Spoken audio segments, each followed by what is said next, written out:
So how does homelessness really happen? We all see desperate people living on the streets and panhandling, sometimes on drugs, but honestly, a lot of folks just don't have a clear understanding of how we got here and, how basic greed has actually created this condition. The first stage of homelessness is when somebody loses their housing and then just can't afford to get into a new place. Most landlords require 2 to 3 months worth of rent up front just to get the keys to an apartment. And that's if you even pass a credit check. The average credit score in the United States is 715, and the average score required to rent an apartment is 650. That leaves a pretty significant amount of Americans in a tough predicament. If someone does have the credit, with the average rent running about $1,675, you'd need just over $5,000 up front. At $20 an hour, that would mean working over 400 hours just to cover that. And it would take about 140 hours of wages every month just to afford the rent. A lot of folks just can't make that happen. So why are rents so high compared to wages? Well, one word, algorithms. Another one, greed. Many property management companies use algorithmic price collusion to drive up rents, and RealPage is actually being sued by the federal government over it. But, that doesn't stop the property managers from using it, and it doesn't stop average Americans from working for the companies that do. The real estate companies that hold these properties play games with neighborhoods to artificially drive up prices. They'll buy a property and put too much into it for the neighborhood it's in, on purpose. Even if it doesn't sell, it raises the comps in the area. That gives them an edge on the price of other properties they own in the same neighborhood. This all affects the algorithm and, effectively drives up rent. As rents keep going up, working folks just can't afford to renew their lease and end up losing their housing. Now they don't have the upfront money needed to get a new place.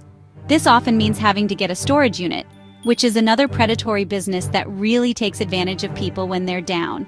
So you're reduced to staying with friends or family if you're lucky, or maybe finding yourself in a bunch of other unsavory situations.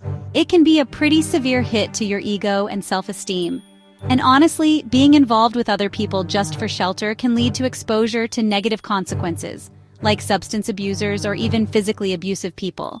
It becomes way too easy for things to spiral quickly for people in these situations. And, a lot of times they were just hardworking individuals trying to get by like anybody else who just went through a bad situation. The person you see walking up to your car at the traffic light is not the person that they are to their family or the people they grew up with knew. Something happened to them, and it was done by the people around us. Yes, it's the corporations that are doing this to our communities and causing these people to be put on the street, but they cannot do that without agents in the streets. Everybody knows somebody that works in real estate. Maybe your cousin sells houses.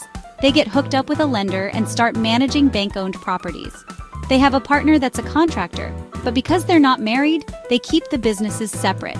This allows the property manager and contractor to parasitically bill each other at the expense of the bank. When the bank is ready to let the property go, they are in the prime position to snatch it up and profit some more. We view these people as successful, hardworking members of our communities, but, we often don't really think about the schemes of their employing and the harm that it causes the economy. A perfect example of this is Mr. Tesla House Flipper. So this guy recently remodeled a house in an economically disadvantaged part of the city that I work in. I see him stuffing his little truck with all the supplies straight out of Home Depot.